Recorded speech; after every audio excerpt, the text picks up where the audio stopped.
자, 여러분, 이번엔 예고해드린 대로요. 지금 국민의힘 윤석열 후보 총괄선대본부장 후보로 지금 러브콜을 받고 있는 권영세 의원을 권영세 의원 인터뷰를 들려드리겠습니다. 자, 오늘 권영세 의원이 굉장히 화제를 오늘 모았는데요. 첫째, 우선 이준석 대표가요. 권영세 의원이 선대본부장이 돼야 된다. 이렇게 윤석열 후보 쪽에 의견을 전했다. 이런 보도가 나왔고요. 그 다음에 권성동 윤석열 후보 비서실장이 또 기자들에게 그런 얘기를 했어요. 이준석 대표가 그런 부탁을 우리한테 해왔다는 거는 우리가 듣지 못했지만은 그것과 별개로 권영세 의원은 굉장히 대선을 치른 경험이 풍부하고 본인 스스로가 또 아주 훌륭한 분이고 그래서 굉장히 대선 선대본부장으로 아주 추천하고픈 사람이다 얘기했어요. 자, 후보 비서실장이 이런 얘기 함부로 하기 어렵죠. 그만큼 지금 권영세 의원은 총괄 선대본부장에 오를 가능성이 굉장히 높은 그런 후보로 지금 꼽히고 있습니다. 자, 권영세 의원은 원래 친박이었지만은 상당히 합리적이고 온건한 그런 스타일로 서울에서 그것도 좀 굉장히 당선이 어려운 영등포 또는 용산 이런 곳에서 지금 당선이 되고 있는 의원이에요. 그래서 그런 점도 지금 중도 확장에 제일 중요한 국민의힘으로서는 선대본부장으로서 적격인 인물이다 이런 판단을 하고 있는 것 같고요. 그래서 오늘 사선 중진이고 또 그다음에 인재영입위원장으로서 바로 윤석열 후보를 비롯한 이런 대선 인재 풀을 경선 과정에서 만드는 데 굉장히 노력을 했던 권영세 의원 인터뷰를 지금부터 시작하겠습니다. 참고로 이 인터뷰는 권영세 의원의 오늘 일정상 이 방송 시작되기 3시간 전에 녹화한 인터뷰임을 저희가 알려드리겠습니다. 자, 한번 보시죠. 네, 의원님 안녕하십니까? 예, 안녕하십니까. 권영세 의원입니다. 네, 의원님 귀한 시간 내주셔서 감사드립니다. 예, 제가 초대해 주셔서 제가 감사하지요. 예, 사선 중진이시고요. 국민의힘에서요. 또 그다음에 최근에 가장 중요한 역할, 인재영입위원장을 맡으셔서 윤석열 후보들을 비롯한 인재들을 당의 대선 경선 전에 이렇게 이끈 그런 역할이 계셨습니다. 또 그리고 지금 작년에 서울에서 국민의힘이 참패를 했는데 유일하게 강북에서 승리를 거두어서 지금 서울을 대표하는 그런 중진 의원이 되셨는데요. 지금 의원님 첫 번째 질문은 아무래도 대선과 관련된 게 될 것 같습니다. 예. 지금 최근 보도에 이준석 대표가 의원님을 총괄 선대위원장으로 이렇게 모시자고 윤석열 후보 쪽에 건의를 했다. 이제 이런 보도가 나왔는데요. 어떻습니까? 뭐 제가 직접 들은 거는 아니고 네. 선대위원장이라기보다는 선대본부장, 총괄 선대본부장이겠죠. 네네. 이준석 대표가 아마 다른 자리에서 사람을 지명해서 이렇게 추천하지는 않았다. 뭐 이렇게 좀 그 내용을 부인한 걸로 알고 있습니다. 그러나 뭐 이번 대선이 나라의 운명이 걸린 대선이기 때문에 반드시 이겨야 되고 또 이길 수 있도록 하는 데 있어서 이제 국민의힘의 우리 소개해 주신 것처럼 중진 의원이고 또 서울에 몇 명 안 되는 의원 중에 한 명이니만큼 그리고 서울이 중요한 고비가 될 수 있는 고비처이기 때문에 뭐 아주 열심히 할 생각입니다. 열심히 한다는 거는 청이 들어오면 수락을 한다. 이런 의미로 그렇죠. 받아들일 수 있을 것 같은데요. 예, 네. 예. 아유, 예. 오늘 그와 관련해서 권성동 윤석열 후보 비서실장이 얘기를 했습니다. 지금 기자들한테 예. 얘기를 했는데요. 권성동 비서실장도 일단 이준석 대표가 우리 권영세 의원님을 총괄 선대위원장으로 모시자고 윤석열 후보 쪽에 얘기했다. 이거는 이제 그런 적은 없다. 면서도요. 이렇게 예. 얘기했습니다. 권영세 의원이 굉장히 훌륭하신 분이고 그다음에 박근혜 대통령 대선할 때 상황실장을 맡아서 경험도 풍부하시고 그래서 정말 추천해 마땅할 그런 분 같이다. 이렇게 얘기를 했거든요. 그쪽도 제가 보니까 지금 뭐 이 정도 얘기했으면은 모시고 싶다는 뜻 아닌가요? 뭐 이준석 대표가 그랬다는 얘기인가요? 아니면 아닙니다. 권성동 비서실장이 오늘 이제 이준석 대표가 그랬다는 보도를 일단 부인했습니다. 그렇지만 오히려 더 적극적으로 구애를 한 느낌이 드는 게 그런 사실은 없지만 권영세 의원이 굉장히 훌륭한 분 그리고 지난 박근혜 대통령 뽑는 대선 때 상황실장을 하셔갖고 선거 경험이 굉장히 풍부한 분 그래서 정말 마땅히 정말 모시고픈 그런 분이다. 뭐 이렇게 얘기했습니다. 이 정도면 그 뭐 권성동 의원이 저에 요청을 한 거 대해서 굉장히 아닌가요? 좋게 얘기해 주신 데 대해서는 뭐 제가 감사하고요. 네. 그 무슨 위치가 되고 무슨 자리가 됐든 이번 대선은 앞서도 얘기했지만 엄청나게 중요한 대선, 우리나라의 운명이 걸린 대선이니만큼 뭐 어느 위치에서든 열심히 할 생각입니다. 그 혹시 이와 관련해서 윤석열 후보 쪽 또는 윤석열 후보하고도 뭐 개인적으로 친하신데 혹시 그런 자리 맡아달라 아니면 자리를 맡아달라는 말은 안 했더라도 날 좀 도와달라 이런 혹시 얘기는 경선 후에 좀 나누신 적이 있습니까? 예, 뭐 도와달라는 얘기를 들었고, 뭐 저도 네네. 경선 중에는 사실은 어느 한 후보를 돕기가 어려운 입장이지만 당직을 맡고 그렇죠. 있으니까. 하지만 이제 경선도 끝나고 그랬으니까 이제 당연히 최선을 다해서 돕겠다는 얘기도 했습니다. 윤석열 후보가 경선 승리한 다음에 전화를 걸어왔습니까? 예, 아니면 예, 예. 아 저기, 그래서 전화 걸어서 뭐라고 했습니까? 뭐 도와달라 아니면 무슨 자리 맡아달라. 예. 그러니까 도와달라는 얘기를 했습니다. 그래서 제가 당연히 네네. 뭐 최선을 다해서 도울 것이다 이렇게 얘기를 했습니다. 네네. 꼭 좀 좋은 결과가 있기를 바라고 또 김종인 위원장 쪽에서도 그 우리 권영세 의원님을 좋게 보는 것 같은 기류가 제가 좀 감지가 됐는데 혹시 예.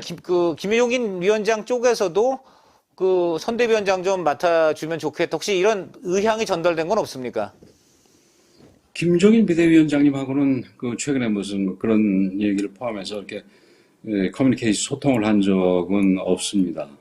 네. 뭐 그럼 마지막으로 좀 이 김종인 소통하신 적이. 위원장님도 아마 우리 당 그 선거에서 중요한 역할을 할 거로 예상이 되고 그리고 뭐 제가 네네. 어떤 위치에 있든지 간에 김종인 전 비대위원장님하고 잘 네. 협력을 해서 이번 대선에서 반드시 이기도록 해야 되겠죠. 또한 저 윤석열 후보 쪽에서 이준석 당대표한테 우리 권 의원님을 좀 사무총장으로 이렇게 좀 모셨으면 어떠냐 이런 얘기를 했다는 설도 있는데 일단 이 대표는 그건 부인했습니다마는 뭐 그런 금시초문입니다. 얘기가 네. 예, 아, 금시초문이고 뭐 사무총장은 제가 십몇 년 전에 이미 십몇 년 전하고 한 10년 전쯤에 여러 번 했으니까 이제 다른 네네. 적임자분이 하셔야지요. 아니 저는 놀란 게 그 김종인 위원장 쪽에서도 권영세 의원이 사무총장을 하면 좋겠다는 얘기가 나왔다는 좀 그런 좀 얘기도 들었어요. 전화도 들었어요. 혹시 들으신 바 있습니까? 예. 저는 뭐 직접 들은 적은 없습니다. 네. 어쨌든 저 의원이 그 굉장히 2012년에 네네. 제가 그 11년 말 사무총장을 할 때 김종인 네네. 그 비대위원장께서 그 당시에는 비대위원이셨습니다. 당시 그렇죠. 박근혜 대통령이 비대위원장이고 그래서 그 당시에 네네.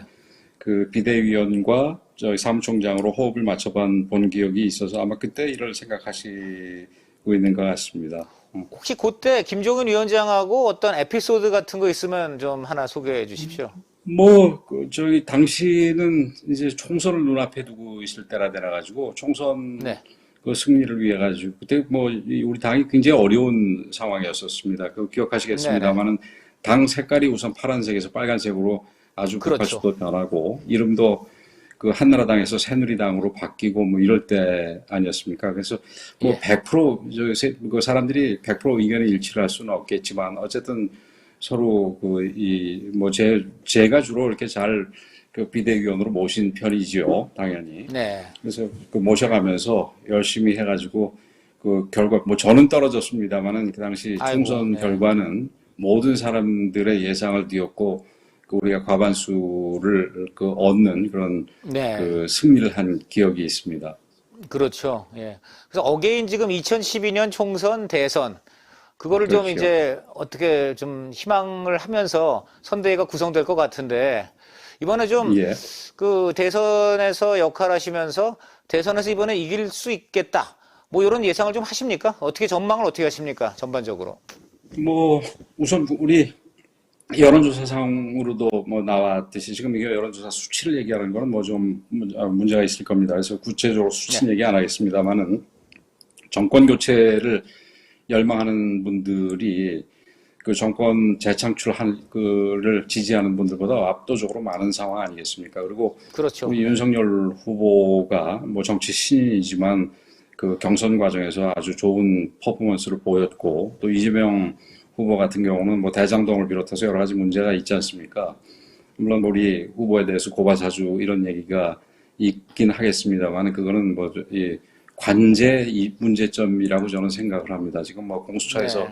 이 문제를 다루는 게 처음부터 시작해서 굉장히 좀 문제가 있지 않습니까? 그리고 그렇습니다. 그 네. 뭐 박지원 국정원장도 등장을 하고 이게 무슨 네. 공작의 냄새까지도 이 나는 정도니까 많은 분들이 네. 아마 우리 후보의 문제점에 대해서는 이거는 그 이 후보의 문제를 제기하는 게 문제라고 생각을 하고 이재명 네. 후보의 경우는 그 대장동이 이게 보통 심각한 문제가 아니지 않습니까? 이런 부분에 대해서 네. 무슨 뭐 이게 국민의힘 게이트니 어쩌느니 얘기는 합니다만은 그러면서도 우리가 특검을 하자 그러면 뭐 절대 안 하겠다는 거 아니겠습니까? 그래서 그렇죠. 그런 걸 네. 보더라도 이거 뭐 대단히 큰 문제가 있고 그래서 우리가 특검을 반드시 관철을 하긴 해야겠습니다만은 그거하고 상관없이 우리 국민들이 이미 그 어느 정도 판단이 있으셨다고 생각을 하고 그런 면에서 네네. 우리가 뭐 승리할 수 있을 것이다. 그런 점에서 우리 윤 후보의 그 강점을 그 최대한으로 부각을 시키고 우리 당의 강점도 아울러서 부각을 시켜서 우리 지금 굉장히 경제적으로도 어렵고 외교적으로도 어렵고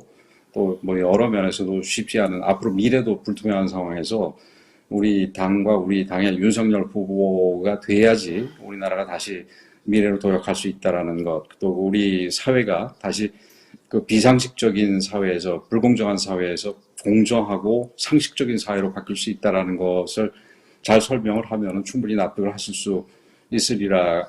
그래서 우리한테 승리를 안겨주실 것이다. 이렇게 생각을 합니다. 그래서 지금 우리 말씀하신 거 들으니까 국민들에게 우리 네네네. 당의 네. 생각과 우리 당의 입장을 잘 어떻게 잘 설명하는지가 이번 선거의 네. 가장 중요한 부분이다. 이렇게 생각합니다. 지금 말씀하신 거 들으니까 벌써 선대위원장으로서 아주 전략을 세우신 것 같습니다. 예, 아주 좋은 전략을 말씀해 이 주신 것 같은데. 부분은 아마 각 개개인이 선대위원장이고 음. 선대본부장이라고 생각을 하고 그 네네. 책임을 지는 자세를 가지고 뛰어야 될 겁니다. 지금 우리 의원들이 네. 저당에 비해서 지금 뭐 절반밖에 안 되는 상황 아니겠습니까? 그래서 그렇죠. 우리가 네. 그 두 배로 뛰어야 되니까 책임감도 두 배를 가지고 활동도 두 배를 해서 그 열심히 뛰어야지 그래도 안심하고 승리할 수 있을 거라 이렇게 생각을 합니다. 근데 지금 당내 의원들이 좀 그런 사기가 올라 있습니까? 좀 열심히 하겠다는 게 좀 의지가 있는지요? 이 사기보다 이번 선거를 반드시 이겨야 된다라는 각오 같은 것. 뭐, 그게 결국 네. 사기랑도 연결이 될 텐데, 이런 부분에 대해서 굉장히 단단하게 돼 있습니다. 지금 나라가 좀 이렇게 이 속된 말로 표현하자면 나라 꼴이 지금 그 엉망 아니겠습니까? 지금 뭐 네, 그렇죠. 네. 요소수 최근에 문제만 하더라도 그렇죠. 이게 중국에서 이게 수출이 막힐 거라는 거에 그걸 충분히 그 오래전부터 알았는데도 불구하고 손 놓고 있다가 지금 대란이 나서 소방차도 네. 출동을 못하고 앰뷸런스도 출동을 못하고 이런 뭐 말도 안 되는 상황이 벌어지고 있는 거 아니겠습니까? 이런 그렇죠. 비상식적인 이 나라 사회를 바로잡기 위해서라도 우리가 반드시 이겨야 된다라는 생각을 우리 뭐 또 바깥에 당연히 그 원외위원장님도 그렇겠지만 특히 의원들 현역 의원들 같은 경우는 훨씬 더 투철한 그 어떤 뭐 네. 각오 책임감 이런 걸 가지고 있다고 저는 생각을 합니다. 네. 또 서울의 중진 의원이시니까 지금 그 대선과 동시에 치러지는 재보선, 국회의원 재보선이 또 공교롭게 종로하고 서초입니다. 굉장히 예. 중요한 그 역시 선거인데 여기에 지금 그 예를 들어 안철수 이제 후보의 단일화를 염두에 두고 안철수 후보가 뭐 이 지역 이 두 지역구 중에 하나 뭐 특히 종로 이렇게 나오는 이런 방안이 검토되고 있다는 얘기도 있었고요. 또 그다음에 지금 이준석 대표가 종로에 나가서 어떤 상징적으로 좀 싸우는 게 어떠냐 이런 얘기도 있다고 합니다. 의원님 좀 생각은 어떠십니까? 두 지역구. 뭐 아직 구체적으로 지금 그 이제 종로가 가장 상징적인 의미가 있을 텐데 아직 구체적으로 어느 후보를 꼭 집어서 얘기하기는 어렵겠지만 네. 종로 같은 경우는 어떤 면에서는 그 런닝메이트라고 대통령 그렇죠. 후보가 런닝메이트라고도 생각할 수 있는 거 아니겠습니까? 그래서 특별히 그렇죠. 네. 이 신중하게 좋은 후보를 뽑아야 된다고 생각을 하고요. 그다음에 네. 지금 이제 뭐 몇 군데가 생길 것 같습니다. 그 서초도 그렇고, 그다음에 지금 네네. 안성도 그렇고, 네네. 또 뭐 대구에서도 그 보궐선거가 지금 예상이 되는 그렇겠죠. 상황인데, 네. 어찌됐든 특히 종로, 서초, 그다음에 이 대구 이런 데는 굉장히 우리가 전략적으로 판단을 해서 후보를 내세워야 될 것이다. 이렇게 생각합니다. 전략적 공천. 네. 네. 예.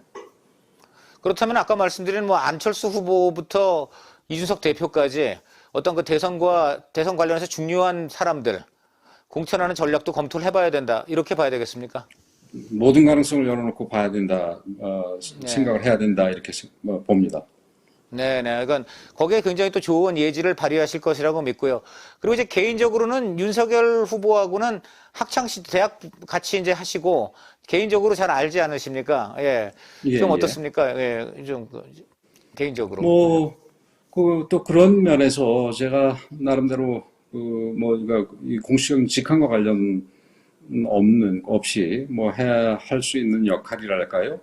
뭐 그런 네. 부분도 있을 수 있다고 생각을 합니다. 지금 제가 그 역할이 어떤 거냐라고 지금 예. 제가 구체적으로 규정하기는 어렵겠지만, 네네. 아무래도 좀 이렇게 오랜 인연을 갖고 있으니까 제가 좀 더 편하게, 그렇죠. 어려운 말도 편하게 얘기할 수가 있고, 좀 듣기 싫은 말도 네. 편하게 얘기할 수 있는 거 아니겠습니까? 아, 그래서 그렇죠. 네. 그런 부분에서, 이 직함과 상관없는 역할, 이런 부분도 있을 수 있다, 이렇게 생각을 하고, 그 부분도 제가 할 생각입니다.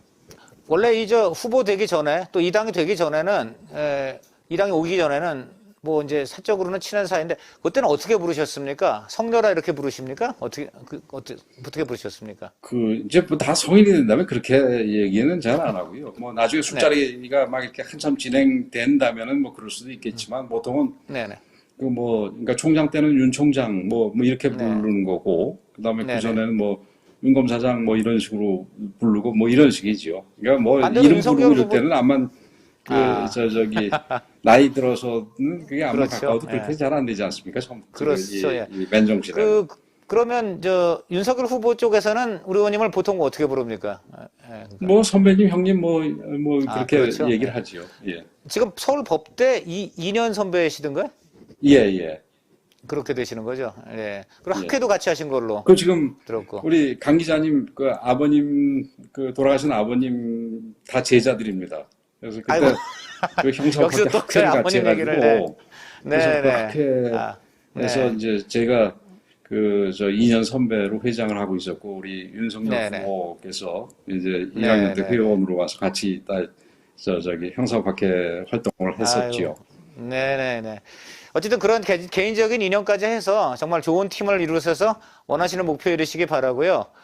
네, 마지막으로 서울 최고 중진 의원이시고 또 그 강북을 대표하시는 의원이시고 또 이번 선거에서 중책을 맡으시는데 우리 개인적으로 의원님께서 좀 우리 국민들 시청자들에게 하고 싶은 말씀 좀 해주시는 것으로 인터뷰를 매듭 짓겠습니다. 예.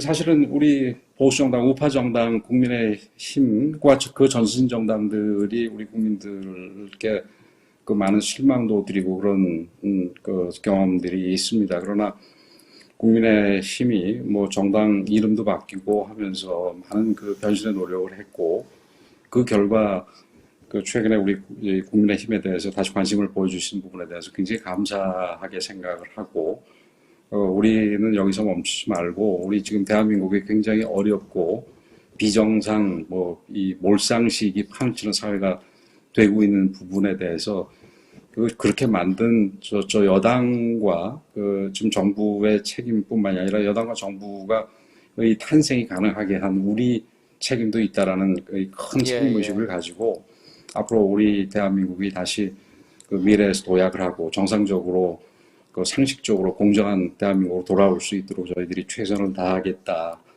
이번에 다시 한번 믿어주시고 우리 후보를 반드시 당선시켜서 대한민국을 좀 바꿀 수 있게 해 주십사 하는 부탁을 다시 한번 드리고 싶습니다. 아유, 의원님 이상입니다. 감사합니다. 의원님께서는 이제 서울에서 중진 의원이시기 때문에 그런 어떤 위치도 위치지만은 늘 보면은 당내에서 합리적이고 유연한 그러한 늘 입장을 개진하셔갖고 꼭 삭막한 정계에서 그래도 굉장히 신뢰를 많이 주는 그런 정치인으로 이렇게 꼽히고 있습니다. 아마 그런 점이 이번에 또 어느 쪽에서든 다 선대위원장 모시고 싶어 하는 그런 요인이 되지 않나 싶습니다. 오늘 말씀 들어보니까 더 그런 느낌을 갖게 되고요. 오늘 귀하신 시간 다시 한번 감사드립니다. 또 다음에 모실 기회 갖기를 저희가 희망드립니다. 감사합니다. 예, 좋게 봐주셔서 감사하고 불러주셔서 다시 한번 감사드립니다. 예, 감사합니다. 예, 감사합니다.